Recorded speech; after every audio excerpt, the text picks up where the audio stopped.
कहानी की शुरुआत वुडी को दिखाते हुए होती है, जो किसी आम बेरोजगार युवक की तरह अपनी जिंदगी की उलझनों में फंसा हुआ था। उसके पास काबिलियत तो थी, लेकिन काम का कोई ठिकाना नहीं था। आलम कुछ ऐसा था कि अब उसकी गर्लफ्रेंड भी उसके इन ताम झाम से तंग आकर बिना वुडी के जज्बातों का ख्याल किए उसे छोड़कर चली जाती है। यहाँ तक कि उसका रूममेट भी अगले ही दिन कमरा खाली कर देता है, जिसके कारण वुडी देखते ही देखते अपनी जिंदगी में अकेला हो जाता है। इतना अकेला कि अब उसे अपना घर भी काटने को दौड़ रहा है। इसीलिए सब कुछ एक कबाड़ी वाली को बेचकर वापस अपने घर आने का फैसला करता है। घर के माँ बाप के साथ छोटी बहन भी रहती है, लेकिन आम परिवारों में जहाँ बच्चों को देखकर माता पिता खुश होते हैं, वहीं यहाँ मामला थोड़ा उल्टा है। ना जाने क्यों वुडी को वापस देखकर उन सभी का मुंह उतर जाता है और उसके साथ मौजूद ढेर सारे बैग इस बात की गवाही दे रहे हैं कि अब वो यहीं रहने वाला है। दरअसल वुडी एक नंबर का आलसी है, जो इतने सालों बीजिंग में बर्बाद करने के बाद भी वहाँ सेटल नहीं हो पाया और अब मुसीबत बनकर उन लोगों के सर पर आ गया है। पिता मिस्टर लेंग कहते हैं, हर कोई कुछ न कुछ करके अपने परिवार को फाइनेंशियली मदद करता है। यहाँ तक कि तुम्हारी बहन जिंग भी खुद टैक्सी ड्राइवर है, परंतु तुम्हारा कोई ठिकाना नहीं। आखिर तुम क्या करोगे? वो कहता है, मैं भी अपने लिए कोई ना कोई काम ढूंढ लूंगा, आप लोग परेशान न हो। जिसके बाद वुडी अगली सुबह कई जगह पर इंटरव्यू देता है, लेकिन हर जगह से नाकामी हाथ लगती है। अब कहीं ना बात बनने की वजह से पिता उसे अपनी कंपनी के सुपरवाइजर मिस्टर झांग के घर लेकर जाते हैं, ताकि वहां किसी ठेकेदार से कहकर उसे नौकरी पर रख ले। परंतु यहाँ अलग ही बवाल चल रहा था। मिस्टर झांग की पत्नी उन्हें बुरी तरह पीट रही है, जिसके चलते उनके लिए एम्बुलेंस तक बुलानी पड़ गई और दोनों बाप बेटे को बदकिस्मती से यहाँ भी नाकामी हासिल हुई। एक रोज वुडी जब बगल के मेडिकल शॉप में फ्री में मिल रहे अंडों को लेने के लिए लाइन में लगता है, तभी वहाँ उसकी मुलाकात अपनी बचपन की दोस्त और लोकल न्यूज रिपोर्टर फेंग ल्यूल्यू से हो जाती है। फेंग उसे पहली नजर में पहचान लेती है और पूछती है, तुम तो बीजिंग में थे, आखिर यहाँ क्या कर रहे हो? वो बताता है, मेरे माँ बाप बूढ़े हो चुके हैं, इसीलिए उनका ख्याल रखने के लिए मजबूरी में यहाँ आना पड़ा। वैसे तुम यहाँ किस सिलसिले में आई हो? फेंग कहती है, मैं दरअसल अपने चैनल की एक डॉक्यूमेंट्री बना रही हूँ, बस उसी काम में लगी हूँ। वैसे तुम आजकल क्या कर रहे हो? स्कूल खत्म होने के बाद तो तुम किसी रहस्य की तरह गायब ही हो गए। वुडी कहता है, असल में मैं अभी गैप कर रहा हूँ। फेंग पूछती है, ये गैप क्या होता है? वो कहता है, गैप मतलब अपनी प्रोफाइल को लो करके आराम फरमा रहा हूँ। तो इसी बात पर फेंग उससे उसका नंबर मांग लेती है और फिर जाते जाते पूछती है, क्या तुम अगले महीने स्कूल के रीयूनियन में आ रहे हो?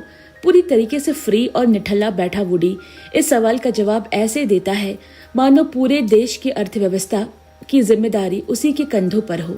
उससे ज्यादा बिजी कोई हो ही नहीं सकता। वेल, आखिर ऐसा करना भी लाजमी है।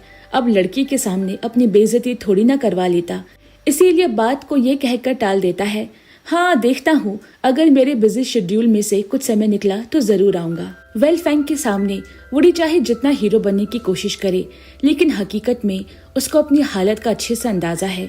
यहाँ तक कि पूरा परिवार रोजाना उसे खाना टाइम पर दे न दे, लेकिन ताना देना बिल्कुल नहीं भूलते। जीवन में एक लड़के के लिए सबसे बुरा दौर क्या हो सकता है? उसका बेरोजगार रहना, जहाँ दूसरे तो उसे छोड़ देते हैं, अपनों से भी सम्मान नहीं मिलता। और बेचारा वुडी भी कुछ इसी तरह के वक्त से गुजर रहा है। एक रोज फेंग उसे मिलने के लिए बुलाती है, जहाँ दोनों अपनी स्कूल के वही पुराने दिनों को याद करते हैं। उस जगह पर नूडल्स का आनंद लेते हैं जहाँ पहले भी कभी खाया करते थे। वहीं दूसरी तरफ घर में सफाई के दौरान माँ को एक पेपर मिला, जो वुडी के द्वारा लिखी गई एक स्क्रिप्ट है और उस पर लिखा हुआ है, ही कम्स फ्रॉम अफार। साथ ही इसे कॉन्फिडेंशियल बोलकर खोलने के लिए मना किया गया है, लेकिन फिर भी माँ दूसरे कमरे में पड़ी अपने चश्मे को लाकर उसे पढ़ना शुरू कर देती है। और तो और पढ़ते पढ़ते मुस्कुराती भी है। अब इसमें ऐसा खास क्या था, इसका पता हमें कहानी में आगे चलेगा। दूसरी तरफ फेंग अपने पुराने दोस्त वुडी को पाकर काफी खुश थी। उससे पूछती है, क्या तुम्हें लुई जोंग याद है, जो हमारी क्लास में हुआ करता था? वो बीजिंग की एक बड़ी कंपनी का वाइस प्रेसिडेंट बन चुका है। तुम्हारी कभी उससे मुलाकात तो हुई होगी? वुडी कहता है, नहीं, कभी नहीं, उससे नहीं मिला मैं। शायद वो बीजिंग की दूसरी तरफ रहता हो।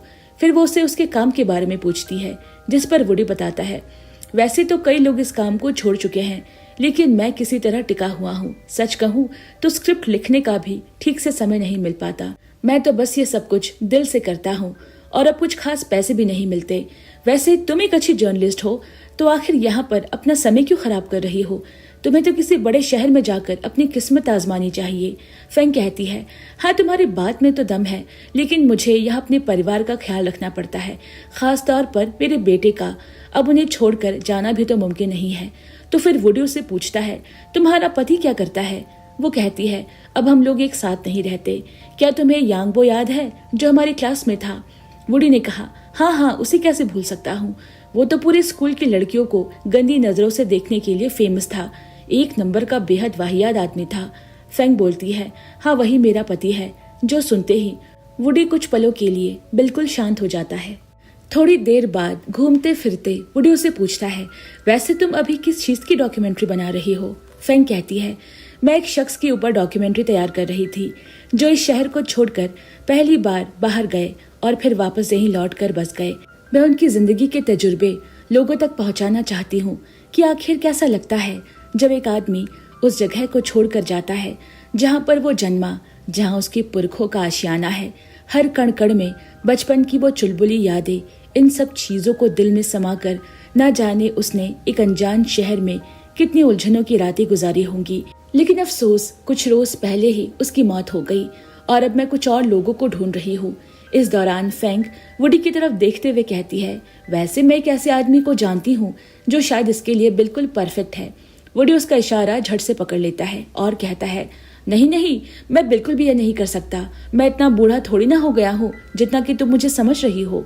वो बोलती है, लेकिन इसमें गलत क्या है? तुम्हारी वजह से ना जाने कितने लड़के जो इस वक्त डिप्रेशन से गुजर रहे होंगे, उन्हें सहारा मिलेगा। और तुम मुझसे 2 महीने बड़े भी तो हो।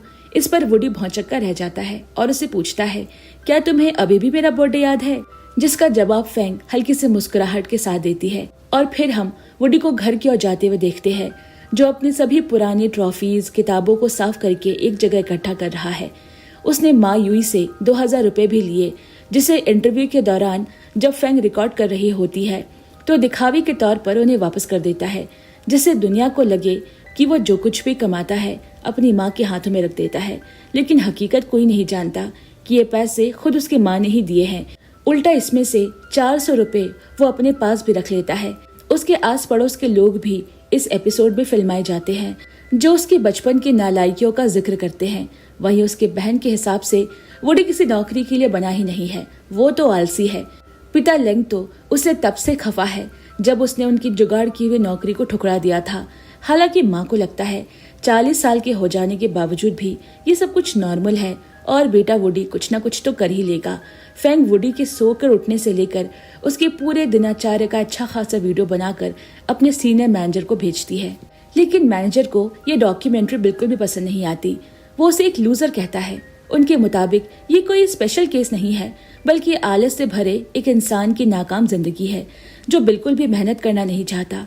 फेंग उन्हें समझाने की कोशिश करती है कि वो मेरा क्लासमेट रहा है, मैं उसे अच्छे से जानती हूँ, बहुत होशियार है वो। जिस पर मैनेजर कहता है, अगर वो इतना ही होशियार होता तो आज जिंदगी में सक्सेसफुल होता, ऐसे अपने माँ बाप की कमाई पर फ्री की रोटियां ना तोड़ रहा होता। बेचारी फेंग उसकी सारी मेहनत पर पानी फिर जाता है। इस डॉक्यूमेंट्री के लिए उसने काफी मेहनत जो की थी, लेकिन वो इतनी आसानी से हार नहीं मानने वाली। वो वुडी से मिलकर कहती है, मुझे तुम्हारी माँ से पता चला है कि तुम्हारे पास कोई स्क्रिप्ट है जिसका नाम हियर कम्स फ्रॉम अफार करके है। मैंने उसे पढ़ा भी है और वाकई में वो एक लाजवाब चीज है। क्या तुम उसे डायरेक्ट करना चाहोगे? वुडी के हिसाब से वो नामुमकिन है, क्योंकि ये डॉक्यूमेंट्री और मूवीज बनाने में जमीन आसमान का फर्क होता है। फेंग कहती है, तुम परेशान ना हो, आखिर कैमरा और क्रू की ही तो जरूरत पड़ेगी, उनका इंतजाम मैं कर दूंगी। ये तुम्हारे पास आखिरी मौका है, वरना जो आदमी 40 की उम्र में लूजर बन गया वो पूरी जिंदगी लूजर ही कहलाएगा। बस ये बात वुडी के दिल पर लग जाती है और वो इसके लिए फौरन तैयार हो जाता है।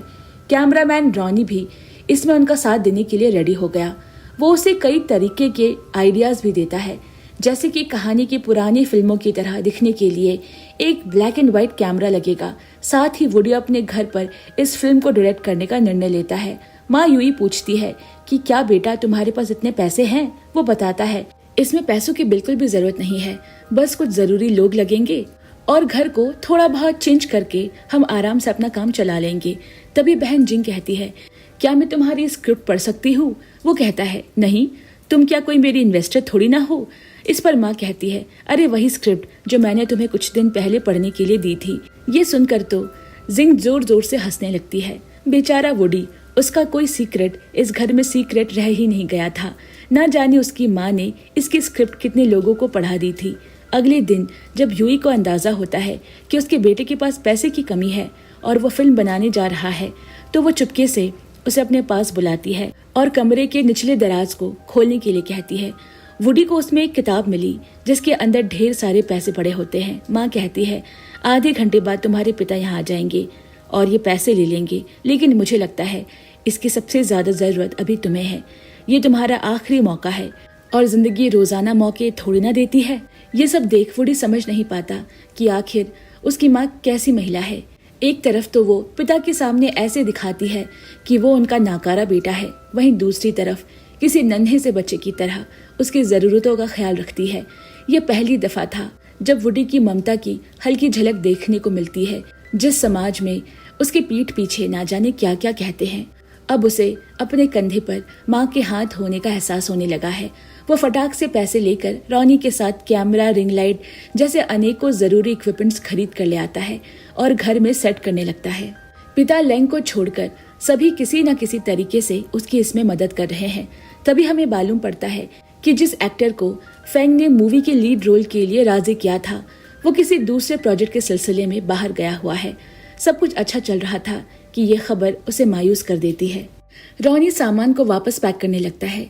तभी वुडी उसे कहती है, अरे दोस्त, इतनी भी क्या जल्दी है? तुम ही लोगों ने तो मुझे जीना सिखाया है और अब खुद ही हार मान रहे हो। वो यूई के पास जाता है और कहता है, माँ, क्या आपको याद है बचपन में आप मुझे थिएटर लेकर जाया करती थी, जहाँ आपको एक थिएटर आर्टिस्ट की एक्टिंग बहुत पसंद आती थी। क्या वो अभी जिंदा है? माँ कहती है, अच्छा, तुम मिस्टर ली की बात कर रहे हो। बेटा, वो आज के समय में उस थिएटर के लीड एक्टर बन चुके हैं और हमारी उम्र के ही होंगे। इस पर वुडी खुशी से कूदते हुए कहता है, बस ऐसे ही एक एक्टर की तो मुझे अपनी फिल्म के मेन किरदार के लिए जरूरत है। माँ बोलती है, वो सब तो ठीक है, लेकिन मिस्टर ली बहुत ही व्यस्त रहते हैं। मुझे नहीं लगता कि वो तुम्हें समय दे पाएंगे। परंतु हकीकत में मिस्टर ली खुद वुडी की तरह निठल्ले पड़े हुए थे और जैसे ही वुडी उन्हें अपनी फिल्म के मेन रोल के बारे में बताता है, वो थोड़ा बहुत दिखावा करके फौरन हाँ कर देते हैं। वही मेन एक्ट्रेस के तौर पर खुद वुडी की माँ यूई परफॉर्म कर रही है। उनको तो मानो यकीन ही नहीं हो रहा कि जिस एक्टर की वो दीवानी है, आज उसी के साथ काम करने का मौका मिल रहा है। आखिरकार शूटिंग शुरू होती है। मिस्टर ली एक क्राफ्टमैन का रोल निभा रहे हैं, जो एक महिला के घर जाकर घड़ी बना रहे हैं और उसे पूछते हैं, यांग कहाँ है? जिसके जवाब में हाथों में डायलॉग लिखे यूई फटाफट बोलते हुए बेहतरीन एक्टिंग करती है। सब कुछ बढ़िया जा रहा है, लेकिन इन सब की वजह से मिस्टर लेंग खुद ही अपने घर में चैन से सांस नहीं ले पा रहे, ना ही वो घर में इधर उधर जा पा रहे हैं। यहाँ तक कि आज तो पूरा दिन उन्होंने बाथरूम में बिता दिया, क्योंकि बाहर कमरों में शूटिंग चल रही है। वो वहीं सो जाते हैं और जब आंख खुली तो शाम हो जाती है। बाहर निकलकर वुडी से गुस्से में कहते हैं, तुम्हारी शूटिंग की वजह से मैं सो नहीं पा रहा हूँ और अपने ही घर में अनजान बनकर घूम रहा हूँ। तुम्हें ये सब बंद करना होगा। वुडी कहता है, इसमें दिक्कत क्या है? हम शूटिंग दिन में करते हैं, आप शाम को आराम से अपनी नींद पूरी कर सकते हैं। पिता लेंग ने कहा, मुझे इन सब से कोई मतलब नहीं, और वैसे भी कल से मेरी संगीत मंडली के लोग यहाँ प्रैक्टिस करने वाले हैं, तो तुम कोई दूसरी जगह देख लो। वुडी उनसे गुजारिश करता है, आखिर मैं यहाँ नहीं तो कहाँ जाऊंगा? मेरे पास इसके अलावा कोई जगह भी तो नहीं है। वो कहते हैं, मुझे इससे कोई मतलब नहीं। तभी उनकी नजर किनारे पर खड़ी फेंग पर पड़ती है, जो हाथों में कैमरा लिए अपनी डॉक्यूमेंट्री को फिल्मा रही है, जिसमें वो मैनेजर को ये दिखाना चाहती है कि वुडी जैसे आलसी लोग भी जिंदगी में कुछ कर सकते हैं, वो खुद से लड़कर आगे बढ़ सकते हैं, और यही उसकी अपनी कहानी है। अगली सुबह वो सभी घर के बाहर एक मंदिर में शूटिंग शुरू करते हैं, पर तभी वहाँ एक पुलिस वाला उनके पास आता है और पूछता है, क्या तुम लोगों के पास इसकी परमिशन है? मिस्टर ली वुडी की तरफ देखते हैं। उन्हें लगता है कि वो एक डायरेक्टर है और उसके पास तो परमिशन होगी ही, पर असलियत में ऐसा कुछ भी नहीं था।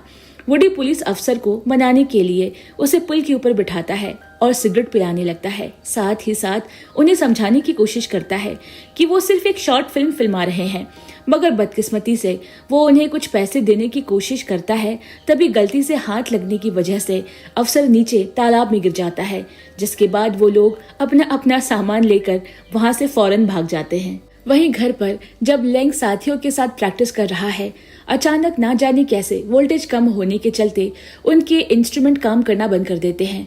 लेंग इसके पीछे का कारण जानने के लिए जब उठा तो उन्हें इलेक्ट्रॉनिक बोर्ड से एक वायर छत की तरफ जाते हुए दिखती है, और जब वो वहां छत पर जाते हैं तो उन्हें सामने पत्नी यूई और मिस्टर ली शूटिंग करते हुए नजर आते हैं। यूई यहाँ शादीशुदा होने के बावजूद भी उस व्यक्ति को पसंद करने लगी है और इतनी अच्छी एक्टिंग कर रही है मानो वाकई वो कोई सुपरस्टार हो। इसी बीच मिस्टर ली के सिगरेट पीने की वजह से छत पे सुखाने के लिए डाले गए कपड़े में आग लग जाती है और सबका ध्यान उस तरफ भटक जाता है।